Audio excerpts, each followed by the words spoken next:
Vamos a comenzar por leer algo aquí de Juan 4. En la plática de Jesús con la samaritana, Jesús dijo a ella en versículo 10, Juan 4:10, si conocieras el don de Dios y quién es el que te dice, dame de beber, tú le pedirías y él te daría agua viva.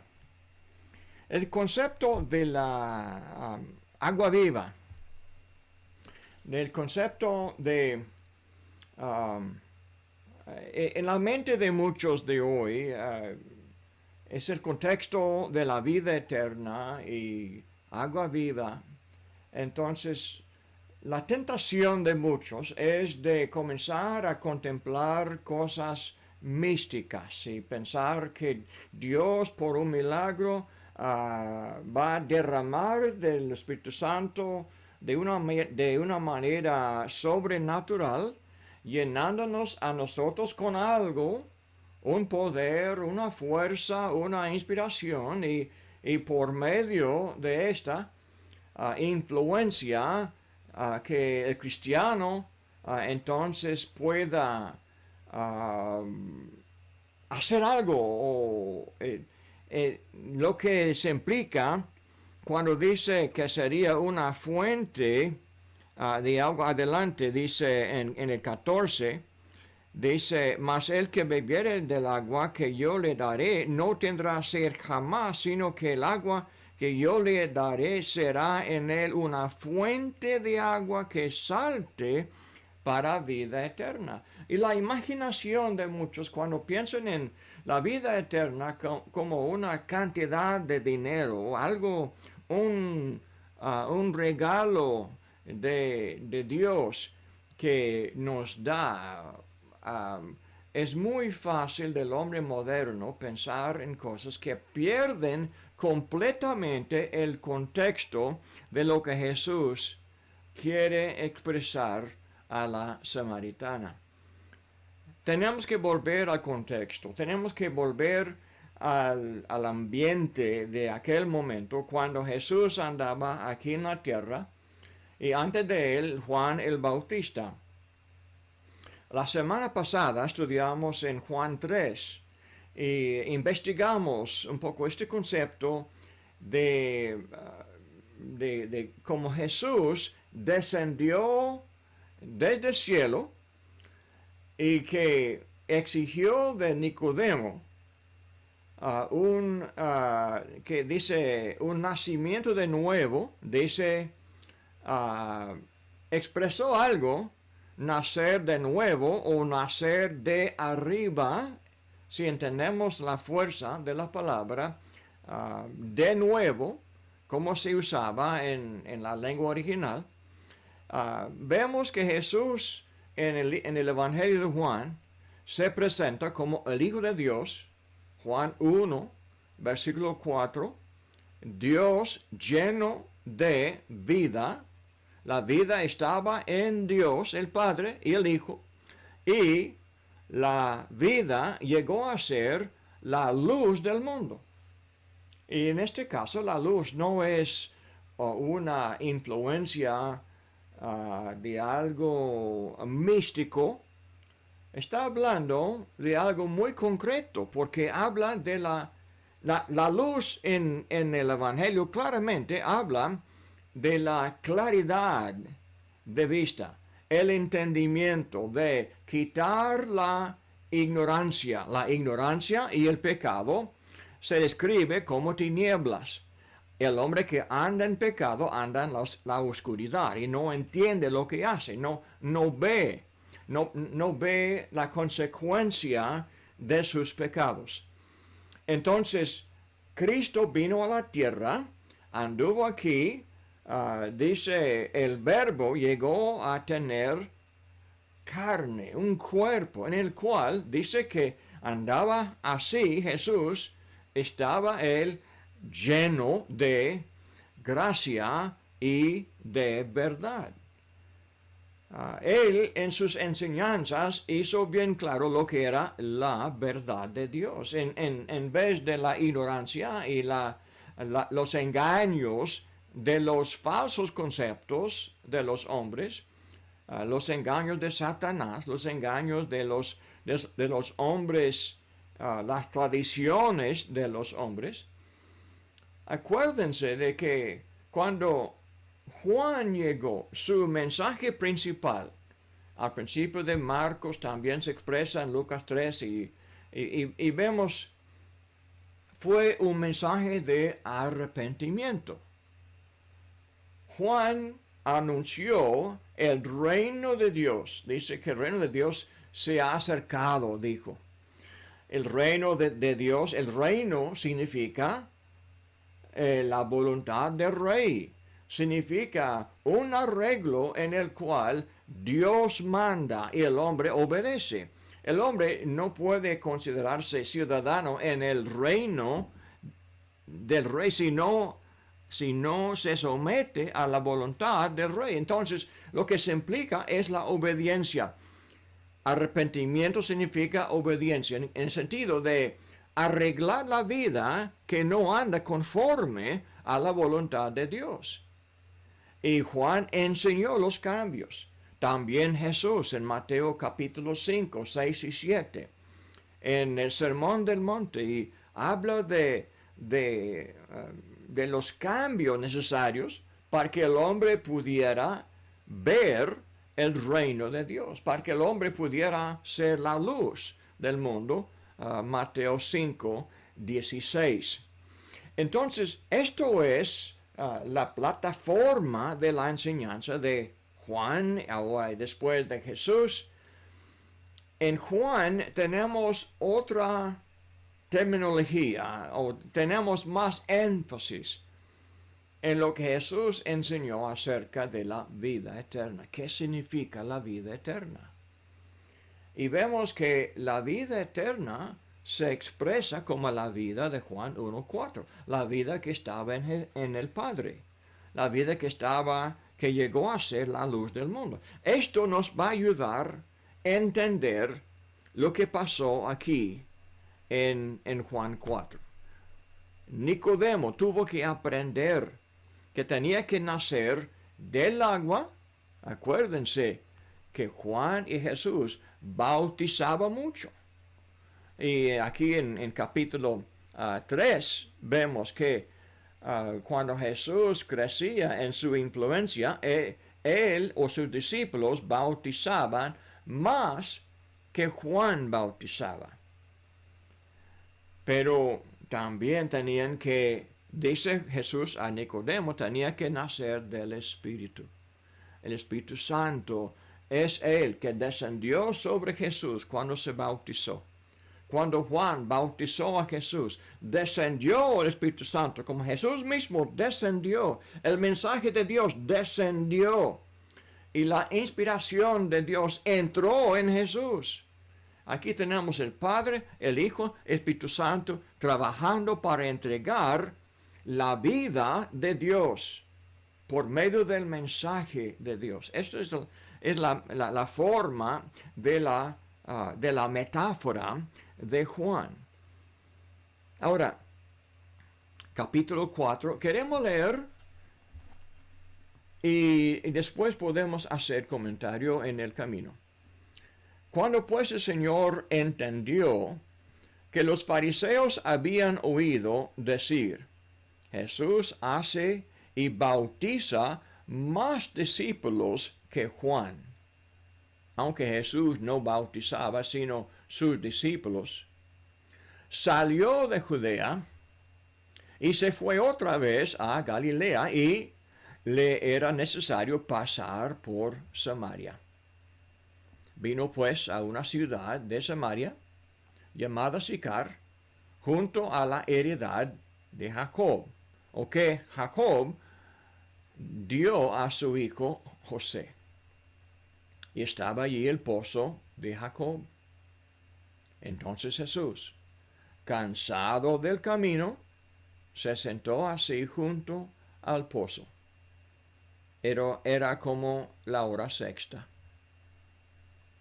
vino una mujer de Samaria a sacar agua. Y Jesús le dijo, dame de beber.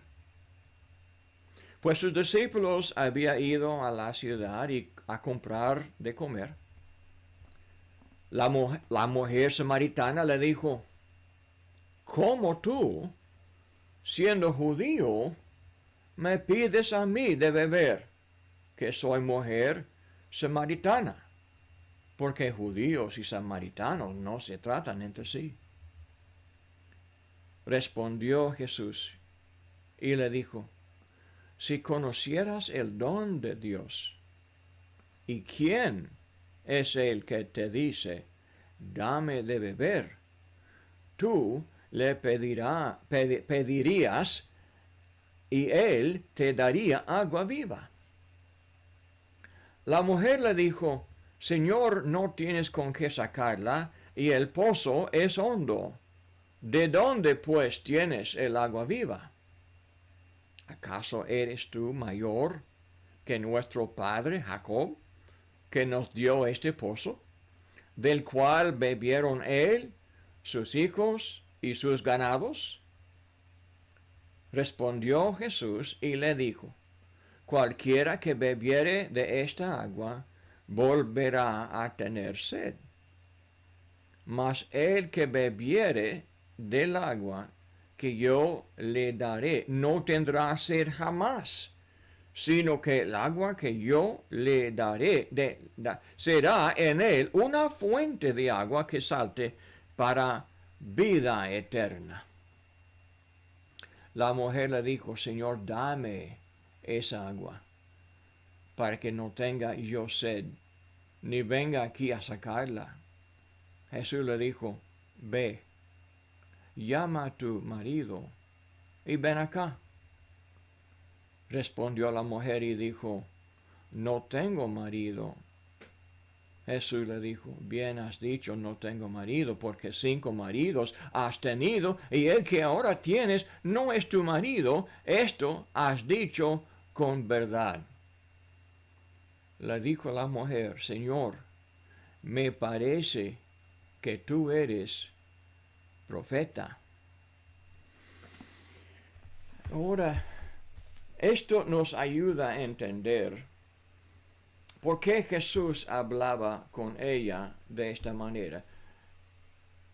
Jesús en sus enseñanzas predicaba el arrepentimiento.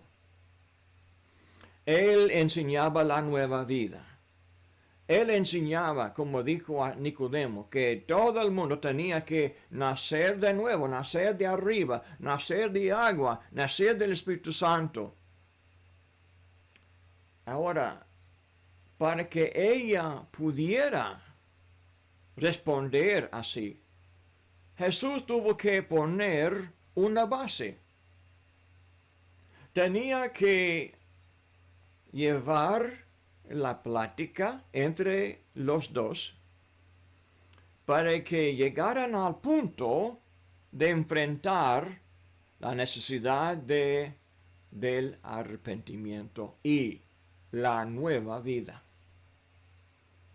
Ya introdujo el concepto de la vida eterna en versículo 14. Pero la manera por la cual Jesús presentó su mensaje, pues Jesús aprovechó el momento de tener sed y de estar los dos junto al pozo de agua y de pedir agua a ella, y en su momento de duda, porque fue un poco raro para un judío hablar con un samaritano, y además ella fue más que samaritana, era una mujer, no fue cualquier samaritano. Entonces dice, ¿cómo es? Entonces Jesús ahora aprovecha el momento para declarar su capacidad de dar la otra clase de agua. Había dicho en Mateo 5, en el Sermón del Monte, bienaventurados los que tienen hambre y sed de justicia, porque serían, dice Jesús, saciados. Jesús ofreció agua para el alma sedienta. Ahora está cambiando el tema, moviendo del agua física hasta el agua espiritual. Dice, si conocieras el don de Dios, ¿qué es lo que Dios ofrecía al mundo? Como ya hemos visto en capítulo 1, 2 y 3, Dios envió del cielo, desde arriba, Dios envió a la tierra un don, esta vida, la vida eterna, esta luz del mundo. Uno no podía tener la vida sin tener la luz, porque la luz nos enseña cómo vivir y cómo andar con Dios, cómo tener la imagen de Dios, cómo tener la gloria de Dios, como dice 2 Corintios 3:18. Mirando entonces a cara descubierta, cuando vemos la gloria de Dios, cuando vemos y entendemos el mensaje del Evangelio, entonces somos transformados conforme a la misma imagen, de gloria a gloria, a gloria, a gloria. Entonces, ese es el don de Dios. Jesús quería darla a ella y dice que si conocieras el don de Dios y quién es Él que te dice, dame de beber. ¿Quién es? Pues es el Hijo de Dios que descendió del cielo, que lleva esta luz, esta vida que es la luz del mundo. Es Él. Pero ella todavía no sabía, no le conocía, no entendía. Entonces, movió entonces la plática adelante.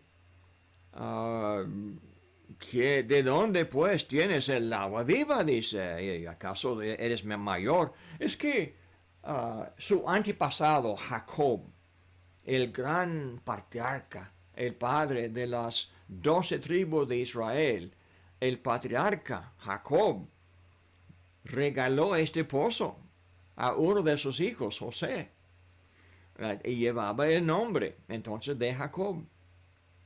Estaba en este terreno que al principio fue repartido a la tribu de Efraín, hijo de José. Entonces dice, ¿eres mayor que nuestro patriarca?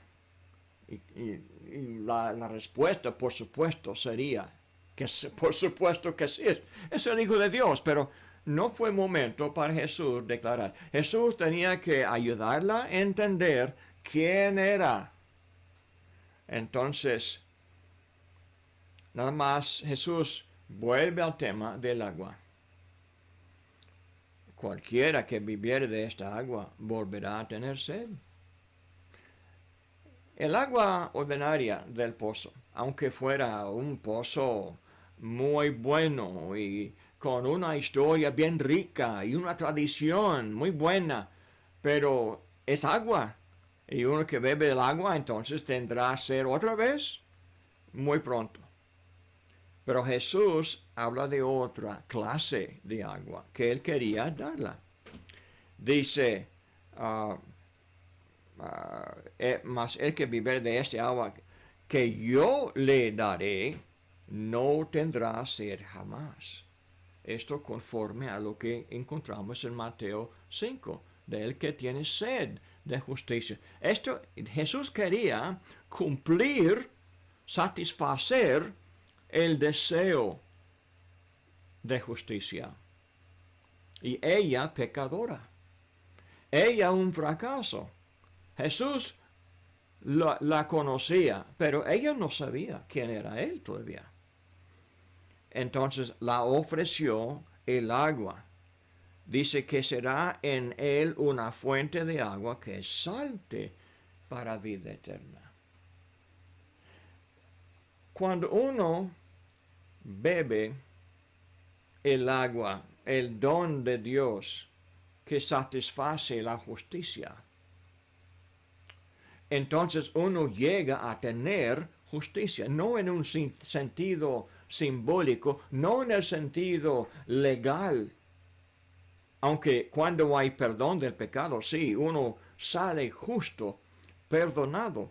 Pero está hablando de una justicia que es una fuente de justicia, fuente de vida eterna, fuente de una... Es que, como dice Mateo 5:16, uno llega a ser la luz del mundo. La luz que también enseña a otros cómo vivir y cómo tener esta vida eterna, para que otros también tuvieran esta, que pudieran satisfacer esta sed, saciar la sed de justicia. Entonces cuando ella respondió y dijo, dame esa agua. Entonces, no sabemos si ella entendía, pero tal vez de curiosidad, tal vez de saber, pues este hombre está hablando de más que cualquier agua. Entonces dice, dame esa agua. ¿Y cómo iba Jesús a satisfacer, saciar esta sed de justicia? Dice, ve, llama a tu marido. Jesús sabía. Ya la conocía. Jesús, como hijo de Dios, podía saber cada pensamiento de su corazón. La historia de ella. Los nombres de sus maridos. Jesús sabía que ella vivía en su propia opinión con un hombre con quien no estaba casada. Ella sabía que su vida fue un gran fracaso y estaba con un hombre en pecado. Entonces cuando dice Jesús, cuando dice ella, no tengo marido, Jesús ahora descubre la gloria de su deidad. Descubre a ella su capacidad de decirle a ella toda su vida. ¿Y quién podía hacer eso? Solo Dios. Solo Dios. Entonces, dice, bien has dicho, no tengo marido, porque 5 maridos has tenido, y el que ahora tienes no es tu marido. Esto has dicho con verdad. Esto fue una reprensión. Jesús de una manera muy suave, de una manera muy indirecta, no para golpearla en la cara, no para pisotearla, sino para abrir sus ojos. Que delante del Hijo de Dios, sus pecados estaban abiertos. Estaba ella entonces condenada, pero ahora dice, Señor, me parece que tú eres profeta. Ok, vamos a seguir leyendo. Ya que la samaritana se da cuenta de que Jesús es más que cualquier hombre, que también es la clase de hombre que podía contestar las preguntas de ella. Tiene una pregunta, tal vez la clase de pregunta que los samaritanos usaban para justificarse cuando los judíos les condenaban. Dice, nuestros padres adoraron en este monte, y vosotros decís que en Jerusalén es el lugar donde se debe adorar. Jesús le dijo, mujer, créeme, que la hora viene cuando ni en este monte ni en Jerusalén adoraréis al Padre. Vosotros adoráis lo que no sabéis. Nosotros adoramos lo que sabemos, porque la salvación viene de los judíos.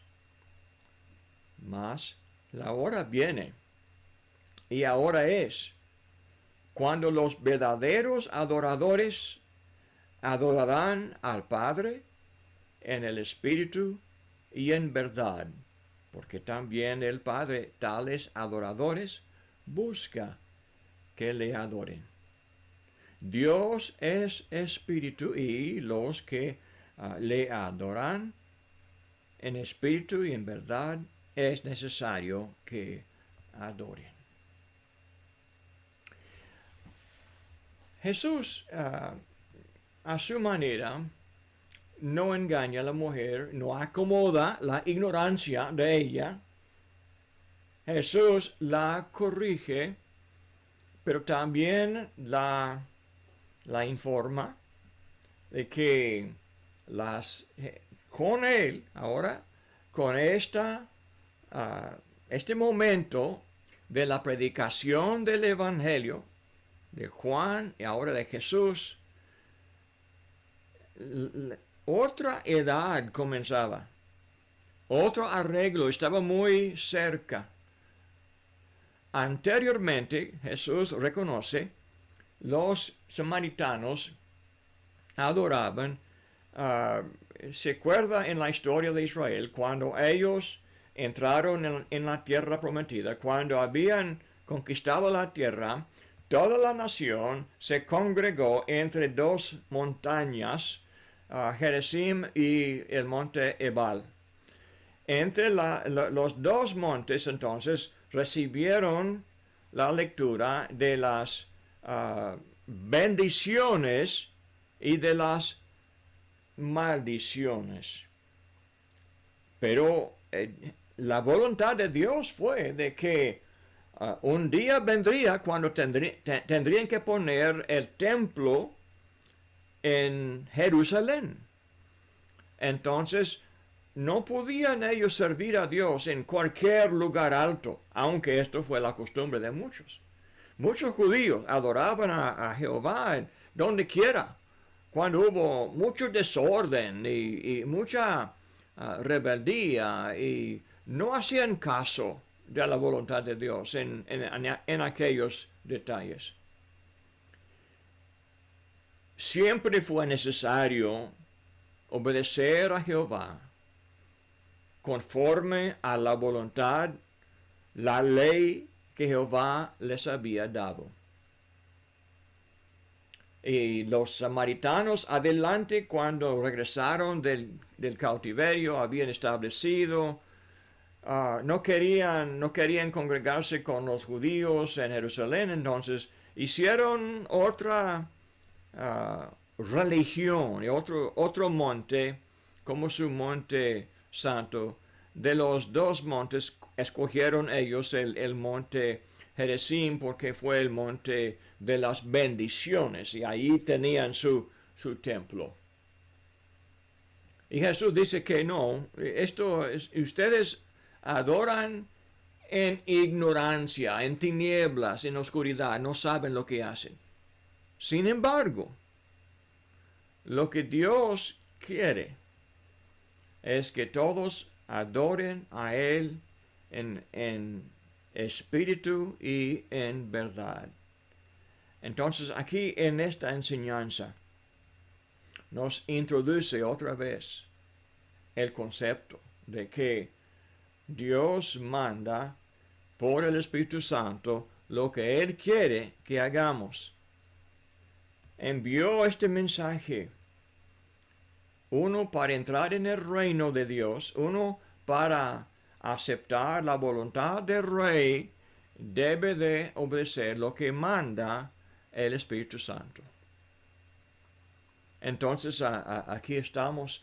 También exige que adoremos a Él en verdad. Y la palabra verdad se conecta con la palabra fe. El creer el mensaje, creer en Dios, creer en Jesús, significa ser fiel a Cristo, fiel a sus enseñanzas, con fidelidad cuando Dios manda que cumplamos. Entonces, esto es siempre lo que Dios exigía. Ahora, uno que no oye a Jesús, que no oye a Juan, que no oye a los discípulos, los profetas de Cristo, no oye el Espíritu Santo. No acepta el Espíritu Santo, porque no hacen caso de su palabra. Dice el 25, le dijo la mujer, sé que ha de venir el Mesías, llamado el Cristo. Cuando Él venga, nos declarará todas las cosas. Esto fue el anuncio de Moisés en Deuteronomio. Y otra vez, bajo David, comenzamos a ver esta palabra Mesías o Cristo en los días de David. Porque el rey de Israel fue el rey ungido de Dios, y también el sacerdote, y entonces el Mesías del Salmo 110, el Mesías de Salmo 2, el Mesías de Isaías se refiere a Cristo. Entonces, Él iba a declarar todas las cosas que Dios quería que hicieran. Es lo que dijo Moisés. Entonces Jesús dijo, yo soy el que habla contigo. Jesús se identifica con claridad a esta samaritana, que Él mismo fue el ungido de Dios, prometido para revelar, para descubrir, para anunciar todas las cosas que Dios quería que los hombres hicieran. En 27, en esto vinieron sus discípulos y se maravillaron de que hablaba con una mujer. Sin embargo, ninguno dijo, ¿qué preguntas? ¿O qué hablas con ella? Entonces la mujer dejó su cántaro y fue a la ciudad y dijo a los hombres, venid, ved a un hombre que me ha dicho todo cuanto he hecho. ¿No será este el Cristo? Entonces salieron de la ciudad y vinieron a él. Entre tanto los discípulos le rogaban diciendo, Rabí, come. Y él les dijo, yo tengo una comida que comer que vosotros no sabéis. Entonces los discípulos decían unos a otros, ¿le habrá traído alguien de comer?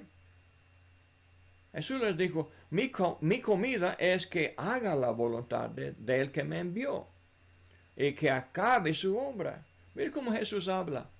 ¿Quién es el Padre? Es el que me envió, dice. ¿Con qué? Para cumplir la voluntad del Padre. Mi comida es cumplir la voluntad del Padre. ¿Y cómo fue? Le envió para entregar este mensaje que acaba de entregar a la samaritana. Dice, ¿no decís vosotros, aún faltan 4 meses para que llegue a la siega? He aquí os digo, alzad vuestros ojos y mirad los campos, porque ya están blancos para la siega. Y el que siega recibe salario y recoge fruto para vida eterna, para que el que siembra goce juntamente con él que siega. Otra vez, hermanos, nos da comentario acerca de la frase vida eterna. ¿De qué habla? Está hablando de sembrar la semilla y de la siega, de cosechar el resultado de la siembra, la siega ahora. dice el que ciega recibe salario y recoge fruto para vida eterna. Este fruto habla del resultado, el gozo de ver la salvación.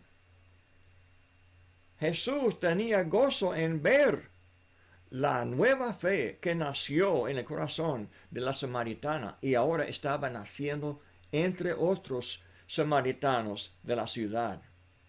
Está lleno de gozo. El 37, porque en esto es verdadero el dicho, uno es el que siembra y otro es el que ciega. Yo os he enviado a cegar lo que vosotros no labrasteis. Otros labraron y vosotros habéis entrado en sus labores. Uno siembra, otro ciega. Muchos de los samaritanos de aquella ciudad creyeron en él por la palabra de la mujer que daba testimonio, diciendo, me dijo todo lo que he hecho. Entonces vinieron los samaritanos a él y le rogaron que le quedase con ellos. Y se quedó allí 2 días y creyeron muchos más por la palabra de él. Y decían a la mujer, ya no creemos solamente por tu dicho, porque nosotros mismos hemos oído y sabemos que verdaderamente este es el Salvador del mundo, el Cristo. ¿Y qué milagro hizo Jesús? Ninguno. ¿Qué señal? ¿Quién sanó Jesús? ¿Qué maravilla hizo Jesús? Nada más de hablar la palabra del Evangelio. Hablar. Y también como hijo de Dios. Conocer a ellos y sus corazones. Al principio comenzaron a creer por escuchar el testimonio de la samaritana. Pero después de oír la palabra de Cristo, acuérdense Mateo 13, el que tiene oídos para oír, que oiga. ¿Por qué? Porque la fe es por el oír, y el oír por la palabra de Dios. La fe en los hombres que tenemos no puede haber si no hay predicación de la palabra. Jesús presentando evidencias, Jesús razonando con los corazones de ellos, persuadiendo a ellos. Y ellos con corazones honestos creyeron y confesaron que Jesús fue el Cristo, el Salvador del mundo. Esto es la maravilla del contexto de la vida eterna que Jesús enseñó y mostró. Y la vida eterna llegó a ser la luz del mundo. Una fuente que salía de cada uno. Cada uno que recibió esta agua espiritual, este conocimiento del Evangelio, esta justicia que Jesús les dio en el bautismo para el perdón y también en la nueva vida, la vida de justicia andando en la luz como Él está en la luz, 1 Juan 1:7. Esto entonces fue una fuente de vida para muchos más. Y esto es el mensaje de Juan capítulo 4. Y que Dios le bendiga, hermanos. Gracias por su atención y que sigamos adelante en este estudio.